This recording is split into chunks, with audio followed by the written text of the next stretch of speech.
What's up, everybody? I hope you're enjoying Discover 2.0 so far. I have really been enjoying it. It's actually gotten me more excited about groups and leading a group and all the things above. We have just so many things that God is doing in this place through our regroups, and I pray that you would be a part of that as well. And I might have lied. I might have two more sections, this one, and then another one, or I might do it in one long one. We'll just see how it goes. But today what I want to talk about is the third step of what regroups do. Number one, protection or connection. One is connection. Number one is connection. Number two is protection. Number three is growth. Next level faith starts here. Why? Because number one, it's a discipline. You have to force yourself sometimes to go.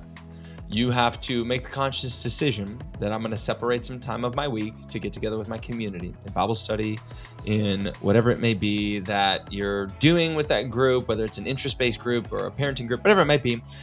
It takes discipline. And so you're going to grow in your faith just via making the decision that I'm going to discipline myself into this spiritual growth track of being a part of a community, a faith-based community. You're going to grow because when you want to spiritually mature, it's only done intentionally.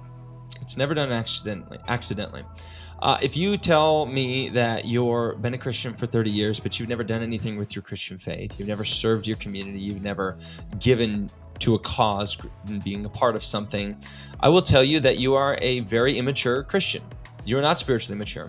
You might know the Bible, but have you lived the Bible? And so when it comes to spiritually growing, spiritually maturing, it's intentional. And that must be done in the likes of community. It must not only be done in the idea of just prayer and Bible study and knowing about God, it's in actions towards God. And I read this, quoted this in some of the other videos, but I want to read it again. And it says in Hebrews 10:24, let us consider how we may spur one another on towards love and good deeds. You can't spur one another on towards love and good deeds if you're not in community with one another. Community is where we build a relationship, and then upon that relationship, we can build principles that will sharpen each other. It's a difference between street evangelism, which is great. I think it's great and wonderful, and I've seen multiple different debates happening, especially on college campuses. It's a difference between that and the difference between you sitting down with a brother and hashing out life.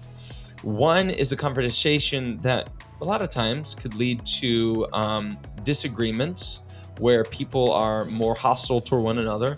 But the other one is a brother walking with a brother where we can speak into each other's lives and know that that person's there because they want me to succeed, and I'm here because I want them to succeed. Growth happens when we surround ourselves with people that are willing to spur one another on to acts of love and good service. If you're not a very disciplined person, you're not going to be motivated person, you're not going to be very easily motivated to tithe. You're not going to be very easily motivated to get together in community or do the right thing or to be less judgmental or to forgive. But if you have a community around you telling you, hey, it's probably a good idea if you do X, Y, and Z, and that community is going to check in on you, then you're more likely to succeed. That's spurring one another on to acts of love and good service. You're not going to most likely do that alone. And so this whole idea of growth is necessary because number one, you're growing just by simply the discipline of saying, no, I'm not going to do what I want to do tonight. Maybe I'm not going to go fishing. Maybe I'm going to go to Bible study. That's discipline in and of itself. And so with that, you are making the conscious choice that you are going to say yes. When you get there, you read the Bible together, you study together, you walk together, and you grow together. We grow together because regroups create rhythms of growth, rhythms of prayer, rhythms of spiritual encounters with God, sharing and accountability with others. They create a rhythm in them. And that's why it's important for you to create that rhythm. That's why Sunday morning attendance consistently is important. I'm not saying you can't go on vacation or take a Sunday off. That's up to you and God.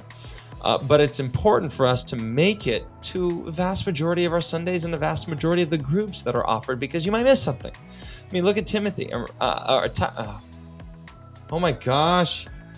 When you're recording videos, you have so much more pressure and you forget things. Thomas. That's who it was. Thomas wasn't there for the first encounter with Jesus, and so he missed. He wasn't with the brothers. He missed an encounter with Jesus. And so this is why it's so important. We grow when we encounter God through disciplining ourselves to walk with others. You see, you're not just learning about God, you're living it out with others when you're a part of a regroup. You're not just learning about God, you're living it out with others. Like the story I told in the last episode. He knew about God. We just need a community together to spur one another to acts of love and good service, to hear from God, to live that out correctly.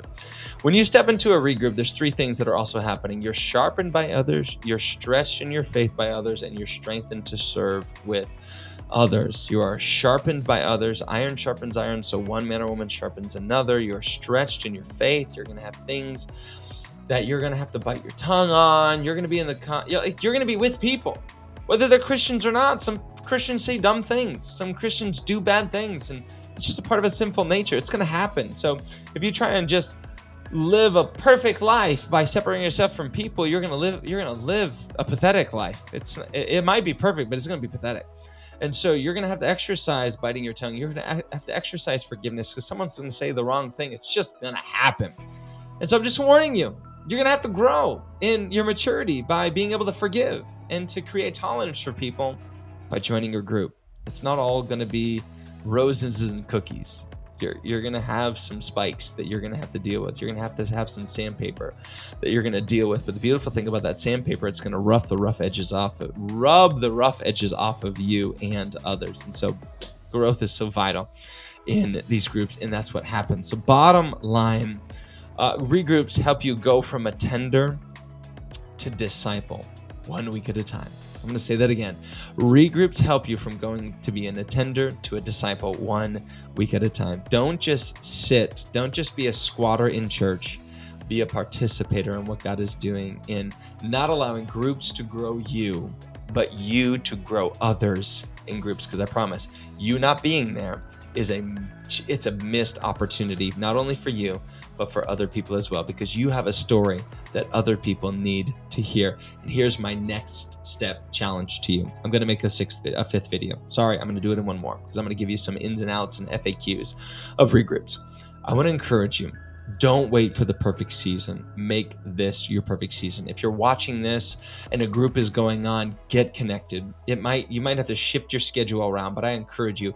If we're coming up on a launch in our church, make it a point that, honey, we're going to make this season. We're going to dedicate it to God. We're going to make time. We might not be able to do X, Y, and Z anymore, but we're going to be a part of a group. We're going to set aside time in our schedule to make this a priority. We're going to make Sunday a priority, and we're going to make regroups a priority, because our care, our connection, our protection, and our growth is so vital to us. We need to be a part of a regroup. And I would encourage you, check out our website, wearerevive.church/regroups, and they'll have all sorts of different ways. You might even find that in the link in the description below to all of your next steps. And please, if there's any forms or any type of survey or any questionnaire at the bottom of this video, please